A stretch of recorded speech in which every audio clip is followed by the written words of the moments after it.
Assalamu Walaikum. Hello friends, how are you? Welcome back to my another video. In this video, I am going to show you how to apply sum formula in Excel for entire row, entire column. Let's get started.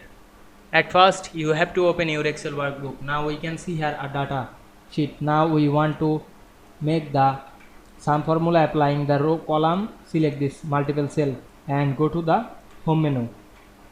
Select the auto sum drop down menu and choose sum option. Then we can see we make the entire column sum formula easily. Otherwise you can use the another process.